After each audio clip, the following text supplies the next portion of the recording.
हम बच्चों को जब पढ़ाएंगे तो puzzles, problem solving, painting, visual arts, drama, craft, music, इनके साथ पढ़ाएंगे। इस वक्त हमारे पास पढ़ाने के लिए जो रिसोर्स है वो सिर्फ बुक है, किताब है, पुस्तक है, लेकिन हमारे पास बहुत सारे कलर होने चाहिए, हमारे पास इंडोर आउटडोर एक्टिविटी होनी चाहिए, हमारे पास पजल्स गेम होनी चाहिए, ड्रामा, म्यूजिक, विजुअल आर्ट्स, इन तमाम का इस्तेमाल करके हमको टीचिंग करनी चाहिए। Today we will going to start with the detailed aspects of NEP 2020, which will be going to implement in our implementation from the next year onwards. I will share my screen with you so that you can concentrate on what we are able to demonstrate you. So yesterday, after the overview of National Education Policy, we are going to start with the school education. And these are the vision and key principles we will going to start. Yesterday also we have done that. And slowly we will go towards all the goals until we will reach to the goals and implementation plan by the government. तो ये vision है national education policy का, जिस पर हमने कल बात की थी। और कल हमने बताया था कि पहला बड़ा रीजन एजुकेशन पॉलिसी का है इक्विटेबल और वाइब्रेंट सोसाइटी बनाने का, जिसमें हाई क्वालिटी एजुकेशन सबके लिए पॉसिबल किया जा सके। तो ये एक बड़ा गोल है। दूसरा बड़ा गोल जो मैंने आपको बताया था वो ये है कि sense of respect should be develop, fundamental right and duty of the constitution in which the people of the nation can make bond with each other and they will be aware about their roles and responsibilities in the changing scenario of education and the world. तीसरी जो बात हमने की थी वो ये कि NEP का एक और बड़ा जो मकसद है, एक बड़ा चैलेंज है, वो ये है कि स्किल वैल्यूज को इंस्टॉल किया जाए बच्चों में और ह्यूमन राइट्स उनको बताए जाए, सस्टेनेबल डेवलपमेंट पे बात हो, ताकि ग्लोबल सिटीजनशिप का जो ख्वाब है भारत का वो पूरा हो सके। इसके लिए हम जब बात कर रहे थे तो की प्रिंसिपल है नेशनल एजुकेशन पॉलिसी के। अगर आपको कोई क्विज मिलता है तो उसमें ये सारी चीज़ें आएगी कि भाई नेशनल एजुकेशन पॉलिसी का असल एम क्या है, तो ये स्लाइड आपके लिए काफ़ी कारआमद साबित होगी। इसके हिसाब से हम जब बात करते हैं तो respect for diversity and local context her curriculum में, पेडागोगी में, हर पॉलिसी में, चाहे आप नेशनल एजुकेशन पॉलिसी 1986 देखें, चाहे आप कोठारी कमीशन की बात देखें, या न्यू एजुकेशन पॉलिसी 1990s की आप बात देखें, और जितने भी कमीशंस रिपोर्ट्स आई है, भारत में सबसे पहला और बड़ा जो गोल है एजुकेशन का वो है इक्वालिटी, यानी कि हर रिलीजन, हर कास्ट के व्यक्ति का एक दूसरे के प्रति सम्मान, आदर और उसके ह्यूमन राइट की रक्षा कर। ये जो डाइवर्सिटी है भारत की, ये कहीं आपको नहीं मिलेगी। तो ये एक बड़ा गोल रहा है किसी भी पॉलिसी का कि इक्विटी हो, इंक्लूजन हो, और एजुकेशन के सारे डिसीजन जो है वो इक्वालिटी के होते हो। शायद यही एक बड़ी वजह थी कि डॉक्टर बाबा साहेब अम्बेडकर ने इतनी बड़ी मूवमेंट छेड़ी थी और बहुत बड़े पैमाने पर कॉन्स्टिट्यूशन के अंदर आकर बुद्धिस्ट धर्म को इख्तियार किया था, क्योंकि उनको वहाँ पे इक्वालिटी मिल रही थी, वहाँ पे उनको समानता मिल रही थी, और उनको एक साथ बैठकर खाने का हक, एक साथ बैठकर बात करने का हक, और सारी फैसिलिटीज को एक साथ उस पर अमल करने का हक मिल रहा है। उसके बाद आप देखें कि कम्युनिटी पार्टिसिपेशन बहुत इंपॉर्टेंट है। जैसे कल भी मैंने बात की थी कि किसी भी एनईपी के स्टेट में आप देखिए कि बगैर कम्युनिटी पार्टिसिपेशन के स्कूल नहीं चलेगा। जब तक पब्लिक ओपिनियन नहीं होगा स्कूल के लिए, पब्लिक से फिलैंथ्रोपिस्ट नहीं आएंगे स्कूल बनाने में, गवर्नमेंट हेल्प नहीं करेगी। एक तरह से ये प्राइवेटाइजेशन की तरफ भी जाता है, मतलब गवर्नमेंट अपनी जिम्मेदारी से अलग हो रही है और कम्युनिटी से वो चाहती है कि कम्युनिटी मेंबर्स पार्टिसिपेट करके स्कूल बनाए। तो ये एक गोल है। यूज ऑफ टेक्नोलॉजी बहुत इंपॉर्टेंट है, जिसमें एजुकेशनल प्लानिंग और मैनेजमेंट को का दायरा घूमता है लैंग्वेज बैरियर हटाना, और दिव्यांग स्टूडेंट, मतलब जो डिसेबल्ड स्टूडेंट है, उनके लिए एक ही रूफ, एक ही छत के नीचे सारी फैसिलिटीज को अवेलेबल करवाना। मतलब ऐसा नहीं होना चाहिए कि अगर कोई बच्चा डिसेबल्ड है तो नॉर्मल स्कूल में पढ़ नहीं सकता, उसका भी समावेश नॉर्मल स्कूलिंग में होना चाहिए। उन तमाम छात्रों का जो दिव्यांग है, जो ब्लाइंड है, जो डीफ है, जो हैंडीकैप, इन सब। फिर कंसेप्चुअल अंडरस्टैंडिंग को इसमें बहुत महत्व दिया गया है कि रोट लर्निंग बिल्कुल नहीं होना चाहिए, और लर्निंग एग्जाम के लिए नहीं होना चाहिए, लर्निंग सबके लिए होना चाहिए, मतलब लर्निंग फॉर लर्निंग होना चाहिए, लर्निंग फॉर एम्प्लॉयमेंट नहीं होना चाहिए। ये इसका एक आधार रहा है। और ऐसे बच्चे जिनमें कोई कैपेबिलिटी है, रिकग्निशन उनको मिलना चाहिए बगैर किसी एफर्ट के। बहुत टैलेंटेड स्टूडेंट है तो उसको फौरन पिकअप करके आगे बढ़ाना चाहिए। अगर बच्चे को कोई प्रॉब्लम है टीचिंग लर्निंग में तो वो आइडेंटिफाई होना चाहिए। इसके लिए हर स्कूल में काउंसलर का अपॉइंटमेंट मैंडेटरी किया गया। इसके बाद क्रिटिकल थिंकिंग और क्रिएटिविटी को बढ़ाने के लिए लॉजिकल डिसीजन मेकिंग रखा गया है, और लॉजिक को बहुत महत्व दिया गया। और लॉजिक मतलब साइंटिफिक टेम्पर, मतलब इंक्वायरी, नॉलेज शेयरिंग, मतलब 2+2=4 वाली नॉलेज बच्चों को देनी बहुत जरूरी है। मतलब कोई भी प्रिजुडीज, कोई भी अंधश्रद्धा, कोई भी ऐसी मान्यता के पीछे कच्चे ना पड़े जिसका कोई साइंटिफिक आधार ना, ये इसमें कहा गया। और कंटिन्यू रिव्यू होना चाहिए, मतलब ये कि सस्टेनेबल रिसर्च होनी चाहिए, असेसमेंट बार बार होना चाहिए, और एजुकेशनल कमेटी बननी चाहिए जो स्कूल का रिव्यू करती रहे। ये एक स्लाइड कल हमने इसकी बात की थी कि ये शुरू होगा यूनिवर्सल एक्सेस से, मतलब 3 साल से बच्चे की पढ़ाई शुरू होगी। सबसे नीचे देखिए प्रिपरेटरी क्लास होगी। प्रिपरेटरी क्लास को हम बाल वाटिका कहेंगे, जहाँ पे बच्चा सीनियर केजी, जूनियर केजी पढ़ेगा। उसके बाद वो फर्स्ट एंड सेकंड में जाएगा, तो वो nursery, senior KG, junior KG, first standard, second standard, इसको हम प्रिपरेटरी क्लास बोलेंगे। उसके बाद आप फाउंडेशन लर्निंग पे, यूनिवर्सल एक्सेस पे जाएंगे, जहाँ प्री स्कूल की बात करेंगे। उसके बाद आप फाउंडेशन लर्निंग पे जाएंगे, जहाँ आप स्टैंडर्ड 1-2 के आगे की बात करेंगे। तो इस तरीके से ये काम होगा। इसमें अगर हम आगे चलें तो आप देखते हैं कि बच्चों को पढ़ाने के लिए अलग अलग पाथवे का इस्तेमाल किया जाएगा, मतलब मल्टीपल पाथवेज होंगे, ऑनलाइन भी और ऑफलाइन, फॉर्मल भी, इनफॉर्मल। फॉर्मल का मतलब ये है कि आपने स्कूल में एक लेसन लिया, बच्चों को पढ़ाया और उनका असेसमेंट किया, इसे हम फॉर्मल मेथड ऑफ एजुकेशन कहते हैं। नॉन फॉर्मल में ये होता है कि आप बच्चे को कहीं पे विजिट कराते हैं, पार्क, कहीं उसको इंडस्ट्री में ले जाते हैं, कहीं उसको किसी कारखाने में ले जाते हैं, तो वहाँ वो नॉन फॉर्मल तरीके से चीज़ों को सीखता है। ये इसलिए किया जाता है ताकि बच्चा अलग अलग मोड से इंफॉर्मेशन, जो मल्टीपल इंटेलिजेंस थ्योरी है, जिसमें एक बच्चा 8 अलग अलग तरीकों से शिक्षा प्राप्त करता है, उसको मल्टीपल पाथवे से पॉसिबल किया गया। फिर स्कूल बनाना, build school, promoting both governments and non government philanthropic organisation to build school. मतलब ये है कि गवर्नमेंट के अलावा नॉन गवर्नमेंट जो ऑर्गेनाइजेशन है, जो CSR फंडिंग है, जो कॉर्पोरेट फंडिंग है, या जो सोशल वर्क की फंडिंग है, उससे स्कूलों को बिल्ड किया जाए, उसके थ्रू स्कूल बनाए। तीसरा एक लर्निंग आउटकम पे ध्यान दिया जाए कि जो हमने ध्येय, जो गोल हमने तय किया है साल के शुरू में, साल के आखिर में वो गोल पूरा हो रहा है, और बच्चा कोई चीज आप पढ़ा रहे तो पढ़ पा रहा है या नहीं।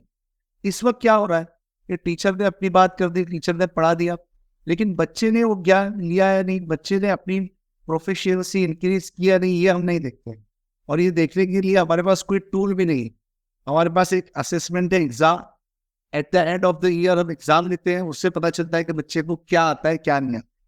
लेकिन जिस बच्चे को कुछ नहीं आता उसके लिए कोई रेमीडियल कोचिंग हमारे पास नहीं है। लर्निंग आउटकम भी ये होगा कि अगर कोई बच्चा जो प्राप्त ध्येय है, जो उसका उद्देश्य है, उस तक पहुंच नहीं पाया, तो वो वहीं पर रोका जाएगा, और उसका रेमीडियल कोचिंग होके जब तक वो पर्टिकुलर प्रोफिशिएंसी हासिल नहीं कर सकता, उसको आगे बढ़ने नहीं दिया जाए। मतलब बच्चे को 5th स्टैंडर्ड तक मदर टंग में लिखना, पढ़ना, बोलना आना ही चाहिए। अगर उसको नहीं आती है मदर टंग तो वो आगे नहीं बढ़ पाए। बच्चे को हिंदी भाषा आनी ही चाहिए, उसके बगैर वो आगे नहीं बढ़ पाए, क्योंकि ये हमारा गोल है। उसके बाद bring back drop outs, drop outs बच्चों को दोबारा स्कूल में लाना, ये एक बड़ा एम है सिस्टम का। फिर अल्टरनेटिव सेक्टर्स हो गए एजुकेशन के, जो एजुकेशन सिनेरियो में बहुत इंपॉर्टेंट रोल प्ले करेंगे। मतलब स्कूल के अलावा भी कुछ ऐसे सेंटर्स हो गए जहाँ बच्चा पढ़ाई कर पाए। फिर पीयर ट्यूटर्स है, जहाँ पर हर कैटेगरी के बिजनेस और पर्सनल प्रेजेंटेशन दिए जाए। ये देखिए, ये एक्सपेक्टेड आउटकम है जिसकी मैं आपको बात कर रहा था, जिसमें यूनिवर्सलाइजेशन ऑफ एक्सेस है। मतलब early childhood care and education से सेकेंडरी में उसको यूनिवर्सल एक्सेस मिलेगा एजुकेशन का। वो सिर्फ स्कूल के टीचर पे डिपेंड नहीं होगा, वो यूट्यूब से पढ़ेगा, वो एनसीईआरटी से पढ़ेगा, वो एनआईओएस से पढ़ेगा, वो AICTE और India council of technical education में कोर्सेज करेगा। मतलब बच्चे को एक मल्टी फैसेट प्लेटफॉर्म प्रोवाइड किया जाएगा जहां पर वो शिक्षा प्राप्त करेगा, और सिर्फ स्कूल ही सेंटर नहीं होगा। वरना अब इस वक्त ये हो रहा है कि स्कूल का teacher is the only responsible person for the child education. But in new education policy there are so many mediums whereas school teacher will not be only responsible for educating the child. There are different modes of education. दूसरा equity and inclusion, जिसकी मैंने बात की कि सब लोग, सारे बच्चे एक होंगे, हर बच्चे का समावेश होगा। कोई लड़का लड़की, कोई हिंदू मुस्लिम, कोई जात पात में कोई भेदभाव नहीं होगा। कोई भी बच्चा किसी भी स्कूल में एडमिशन ले सके। एक अंदाजे के मुताबिक भारत में तकरीबन 2 करोड़ बच्चे आउट ऑफ स्कूल है। उनको स्कूल में एक्सेस देना, उनको स्कूल में लाना, ये एक बहुत बड़ा चैलेंज है हमारे लिए। इसकी वजह से हमारा जो सस्टेनेबल डेवलपमेंट गोल है उसमें भी हमारा नाम नहीं आ रहा है। और दुनिया में लोग ये बोल रहे हैं कि भारत में ड्रॉप आउट दुनिया के सबसे ज्यादा है। इसको कम करना एक बहुत बड़ी प्राथमिकता इस NEP में बताई गई। फिर सस्टेनेबल डेवलपमेंट गोल हमारी स्कूलों में पूरा होना चाहिए, ताकि बच्चा लिखना पढ़ना जाने, बच्चा मैथमेटिक्स करना जाने, बच्चे में लैंग्वेज प्रोफिशिएंसी आए, साइंटिफिक एटीट्यूड आए, बच्चा हायर एजुकेशन में MSc PhD और रिसर्च तक आगे जाए। ये एक बड़ा गोल है सस्टेनेबल डेवलपमेंट प्लान। फिर FLN foundation literacy and numeracy, कल जिसके बारे में मैंने बात की थी, जिसमें भारत का जो पोजीशन है वो 252nd शायद पोजीशन है, उसको कम करना और उसको बेहतर बनाना, ये एक बड़ा गोल इसका है। Focus on 21st century skills in teaching learning and assessment. मतलब टीचिंग लर्निंग के जो बड़े गोल है 21st सेंचुरी के, जिसमें हम देखते हैं कि बच्चा ऑनलाइन भी पढ़ता है, ऑनलाइन एग्जाम भी देता है, ऑनलाइन ट्यूटोरियल भी पूरा करता है, और ऑफलाइन भी उसको पढ़ाई होती है। तो 21st सेंचुरी की जो स्किल्स है वो बच्चे में इंकलकेट होनी चाहिए, और टीचर को भी उसको समावेश टीचर एजुकेशन में भी होना चाहिए। हर टीचर पर लाजमी है कि साल में कोई एक कोर्स करे, ऐसा कोर्स जो उसकी अपनी क्षमता को बढ़ाए। अगर वो इंग्लिश का टीचर है तो उसको इंग्लिश लैंग्वेज में कौन से नए वर्ड्स आए हैं, कौन सी नई नई वेबसाइट है इंग्लिश लर्निंग की, इंग्लिश लैंग्वेज के सीखने के पैरामीटर्स क्या क्या है, ये तमाम चीजें पता होनी चाहिए। ऑक्सफोर्ड ने कौन सी डिक्शनरी लॉन्च की है, ये पता होना चाहिए। ज्योग्राफी का टीचर है तो उसको पता होना चाहिए कि कौन सी स्टेट में कौन सा नया जिला उसका समावेश हुआ है, भारत के नक्शे में क्या क्या चेंजेस हुए हैं, एशियाटिक ज्योग्राफी में क्या चेंजेस हुए हैं, और ये नदियों में, पहाड़ों में, इसमें 21st सेंचुरी में क्या चेंजेस गवर्नमेंट की तरफ से किए गए हैं। ये सारी चीजें टीचर को पता होनी चाहिए। अगर कोई इकोनॉमी का टीचर है तो उसे डेली गोल्ड का जो रेशियो है पता होना चाहिए, शेयर मार्केट की उतार चढ़ाव के बारे में पता होना चाहिए। मतलब टीचर ऐसा होना चाहिए जिसको रोज बरोज होने वाली चेंजेस के बारे में पता रहे। ऐसा नहीं हो कि वो एक बुक को लेके बैठ जाए और उसी बुक पर डिपेंड हो जाए। उसको अपने आप को डेली अपडेट करना है, डेली न्यूज़पेपर पढ़ना है, डेली गवर्नमेंट की वेबसाइट देखनी है, कोई कोर्स उसको साल में एक बार ऐसा करना है जिससे उसकी अपनी क्षमता बढ़ जाए और वो स्कूल के बच्चों के लिए ज्यादा फायदेमंद साबित। रिसोर्स शेयरिंग स्कूल कॉम्प्लेक्स, मतलब स्कूल कॉम्प्लेक्स एक लर्निंग कॉम्प्लेक्स हो जहाँ पे कम्युनिटी के लोगों का भी आना जाना, और कोई स्टार्टअप अगर किसी को खोलना है तो स्कूल उसको जगह प्रोवाइड कर। ये एक बहुत बड़ा गोल है जो पूरा होने में वक्त लगेगा। मतलब कोई कारखाने का यूनिट स्कूल में भी कायम हो, कोई अस्पताल है तो उसका एक छोटा नर्सिंग होम का मिनिएचर मॉडल स्कूल में भी मौजूद हो, कोई बैंक है तो बैंक स्कूल में भी बैंक होनी चाहिए ताकि बच्चों को बैंकिंग सिस्टम पता चले। अब इस वक्त होता ही है कि हमें भी बैंक के बारे में सारी चीजें पता नहीं होती। ओवरड्राफ्ट किसे कहते हैं, बाउंस चेक का क्या मतलब है, तो हमको भी पता नहीं होता क्योंकि हमने बैंकिंग कभी स्कूल में सीखी ही नहीं। इसलिए स्कूल कॉम्प्लेक्स को रिसोर्स शेयरिंग कहा गया है। इफेक्टिव गवर्नेंस होना चाहिए जिसमें सेपरेशन ऑफ पावर हो। ऐसा नहीं हो कि हर डिसीजन एक ही आदमी देता हो। पावर शेयरिंग में डिस्ट्रीब्यूशन होना चाहिए। Work coming the language barrier in learn, मतलब एक बच्चा रूरल बैकग्राउंड से आया है जो अपनी लोकल मदर टंग जानता है और वो कोई पटना की, गोरखपुर की, लखनऊ की किसी यूनिवर्सिटी में पढ़ रहा है जहाँ उसको इंग्लिश लैंग्वेज समझ में नहीं आ रही है, तो उसको अपने मदर टंग में भी समझने की फैसिलिटी को अवेल कराना ये एजुकेशन सिस्टम की जवाबदारी, जिम्मेदारी। इसके लिए गवर्नमेंट ने कुछ पैरामीटर्स बनाए हैं, लेकिन उनको इम्प्लीमेंट करना, लैंग्वेजेस में ट्रांसलेशन करना, उनकी पुस्तकें उपलब्ध करा के देना, ये एक बड़ा चैलेंज गवर्नमेंट के सामने।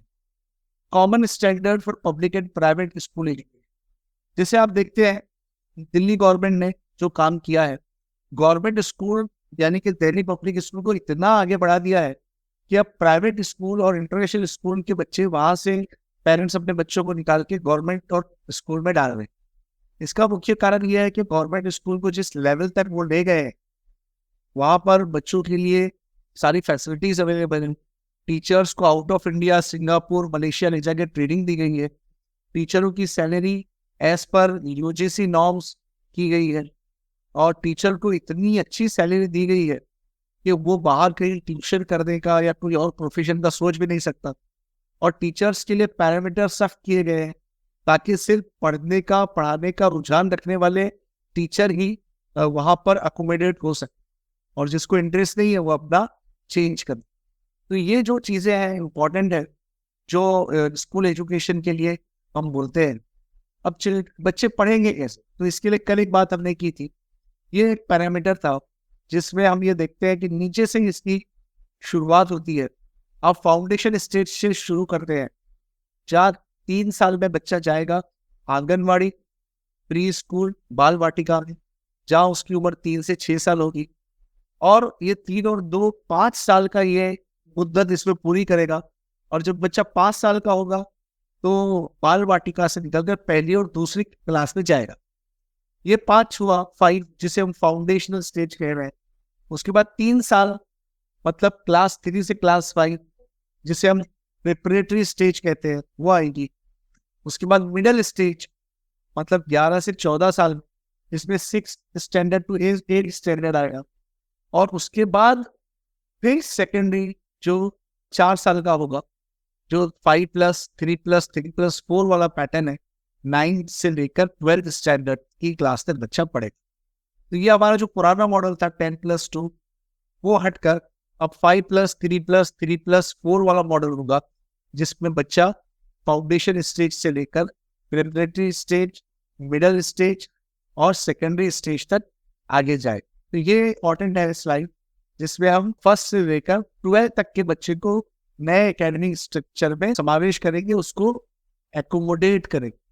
अब फाउंडेशन लेवल को प्ले लेवल या एक्टिविटी लेवल कहा गया है, प्रिपरेटरी स्टेज को डिस्कवरी लेवल कहा गया है, इंटरैक्टिव क्लासरूम लर्निंग कहा गया है, मिडिल स्टेज को एक्सपेरिमेंटल लर्निंग कहा गया है जिसमें science, maths, arts, social science और ह्यूमैनिटीज है, और सेकेंडरी स्टेज में थिंकिंग, फ्लेक्सिबिलिटी और चॉइस ऑफ द सब्जेक्ट की बात की गई। तो ये पॉइंट इंपॉर्टेंट है कि हर स्टेज में गवर्नमेंट ने क्या ध्येय अपने लिए तय किया है और गवर्नमेंट कैसे इस पूरे प्रोसेस को लेकर आगे बढ़ना चाहते हैं।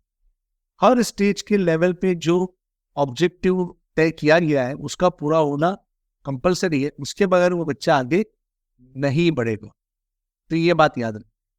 इसके बाद हम देखते हैं कि ECCE फ्रेमवर्क में 4 चीजों से बात की गई। वो 4 चीजें कौन सी है? NCPFECE यानी कि national curricular and pedagogical framework for early childhood education. इसको NCERT ड्राफ्ट करने वाली थी। अभी तक मुझे नहीं पता NCERT ने इसको ड्राफ्ट किया है या नहीं, लेकिन ये नेशनल करिकुलम और पेडागोगिकल फ्रेमवर्क जो है ये नेशनल लेवल पे एनसीईआरटी देगी। उसके बाद हर स्टेट का एससीईआरटी इस पर अपना करिकुलम फ्रेम करेगा। ये पेडागोगी होगी, उसके बाद करिकुलम फ्रेमवर्क होगा, उसके बाद सिलेबस बनेगा, उसके बाद पुस्तकें लिखी जाए। ये 4 stages, number 1 pedagogy, number 2 curriculum, number 3 syllabus, number 4 book. ये अभी होना बाकी है, ये हुआ नहीं। नंबर 2 ईसीसीई में नेशनल और इंटरनेशनल प्रैक्टिसेस देखी जाएगी और रिसर्च किया जाएगा कि इसकी बेस्ट प्रैक्टिसेस क्या है और पूरी दुनिया में प्राइमरी एजुकेशन को लेकर क्या चीजें चल रही। तो हम देखते हैं, इसके लिए एक पूरा लेक्चर चाहिए कि पूरी दुनिया में क्या चल रहा है। अगर आप देखेंगे तो अगर आपको पूरी दुनिया की एजुकेशन सिनेरियो को देखना है तो सबसे पहले आपको देखना होगा फिनलैंड, उसके बाद आपको देखना होगा डेनमार्क, उसके बाद आपको देखना होगा स्पेन, उसके बाद आपको देखना होगा इजराइल, उसके बाद आप देखेंगे चाइना, जापान, उसके बाद नंबर आएगा ऑस्ट्रेलिया। यहाँ पे हमारा भारत का नंबर बिल्कुल नहीं आ सकता क्योंकि हम अभी प्राथमिक जो शिक्षा के गोल है उन्हीं को पूरा नहीं कर। और सस्टेनेबल डेवलपमेंट गोल का जो पहला जो मकसद है कि education is compulsory for all and free for all, जो राइट टू एजुकेशन का ऑब्जेक्टिव है वही हम पूरा नहीं कर पाए। उसके बाद मल्टी फैसेटेड फ्रेमवर्क है जिसमें हम देखते हैं कि हम बच्चों को जब पढ़ाएंगे तो puzzles, problem solving, painting, visual arts, drama, craft, music, इनके साथ पढ़ाएंगे। इस वक्त हमारे पास पढ़ाने के लिए जो रिसोर्स है वो सिर्फ बुक है, किताब है, पुस्तक है, या हमारे पास प्रोजेक्टर है या यूट्यूब है। लेकिन हमारे पास बहुत सारे कलर होने चाहिए, हमारे पास डिफरेंट टाइप्स के ब्लैक बोर्ड होने चाहिए, हमारे पास इंडोर आउटडोर एक्टिविटी होनी चाहिए, हमारे पास पजल्स गेम होनी चाहिए, और drama, music, movement, visual arts, इन तमाम को इस्तेमाल करके हमको टीचिंग करनी चाहिए। फिर स्कूल प्रिपरेशन मॉडल, ये एनसीईआरटी का मॉडल है जिसमें 3 महीने play based school preparation model है, जिसमें जब बच्चे पहली बार स्कूल में आएंगे तो 3 महीने से खेल खेलेंगे, उनको कुछ भी पढ़ाया नहीं जाए ताकि बच्चों का दिल लगे, स्कूल को पसंद करे, टीचर को पसंद करे, स्कूल के तई उनमें प्रेम की भावना उत्पन्न हो और बच्चे स्कूल से भागना नहीं पाए, बच्चे स्कूल में उनको मजा आए स्कूल में पढ़। इसके लिए अपनी एजुकेशन में जो फॉर्मेटिव ईयर्स है उसके जो गोल्स है उसमें 10 गोल अलग अलग किए गए। मैं इनको पढ़ता हूँ। पहला गोल है डेवलपिंग क्यूरियोसिटी, मतलब जब आप बच्चे को कोई चीज पढ़ाएं तो उसमें जिज्ञासा डेवलप हो, जिज्ञासा निर्माण हो कि ये चीज मुझे सीखनी। जैसे कि फॉर एग्जाम्पल आप बच्चे को पढ़ा रहे हैं कि भाई अर्थक्वेक कैसे आता है, तो उसको जिज्ञासा हो कि अर्थक्वेक को नापने का पैरामीटर क्या है, अर्थक्वेक के नुकसान क्या क्या है, उससे बचा कैसे जा सकता है, उसको खुद उसमें चाहत पर्दे की डेवलप। नंबर 2 लॉजिकल थिंकिंग और प्रॉब्लम सॉल्विंग हो कि अर्थक्वेक से बचा कैसे जाए, उससे जो नुकसान है उसको कम से कम कैसे किए जाए, गवर्नमेंटल एजेंसी की क्या रिस्पॉन्सिबिलिटी है, फिर पब्लिक की क्या रिस्पॉन्सिबिलिटी है। उसके बाद आर्ट्स, क्राफ्ट और म्यूजिक के बारे में उसको बताया जाए ताकि वो अपने कल्चर से, अपने रिलीजन से और अपनी सभ्यता से जुड़ा रहे, भारतीय सभ्यता से जुड़ा रहे। फिर उसका रिलेशनशिप वो नेचर के साथ हमेशा उसको अच्छी भावना रखनी चाहिए। पेड़ लगाए, प्लास्टिक का उपयोग कम करे, चीजों को नुकसान नहीं पहुंचाए, कहीं पर इन्वायरमेंट को हानि ना पहुंचाए। फिर कलर, शेप, अल्फाबेट और नंबर का उपयोग किया जाए पढ़ाने। बच्चों में टीम वर्क और कोलैबोरेशन हो, बच्चे मिलकर काम करें, इंडिविजुअल काम ना करें, दोस्त बनाएं, साथियों के साथ अच्छी बात करें, पीयर ग्रुप में अच्छा परफॉर्म करें। फिर इसके बाद प्ले बेस्ड और डिस्कवरी लर्निंग हो, इथिक्स हो बच्चे में, बच्चा झूठ नहीं बोले, बच्चा चोरी नहीं करे, बच्चा अपने माँ बाप का कहना माने, बच्चा अपने शिक्षक की इज्जत करे, ये सारी चीजें उसमें होनी चाहिए। बच्चे के पास एक सेल्फ स्टीम, सेल्फ आइडेंटिटी हो और एटिकेट बिहेवियर हो बच्चे में, और इमोशनल लर्निंग। तो ये 10 पैरामीटर है जो फॉर्मेटिव ईयर्स के लिए काम आते हैं। उसके बाद फाउंडेशन लिटरेसी और न्यूमरेसी बाय ग्रेड 3 इन मिशन मोड, ये है, लेकिन इसके लिए अब हमारे पास समय नहीं है। मैं इस लेक्चर को यहाँ पर खत्म करता हूँ। बहुत बहुत शुक्रिया।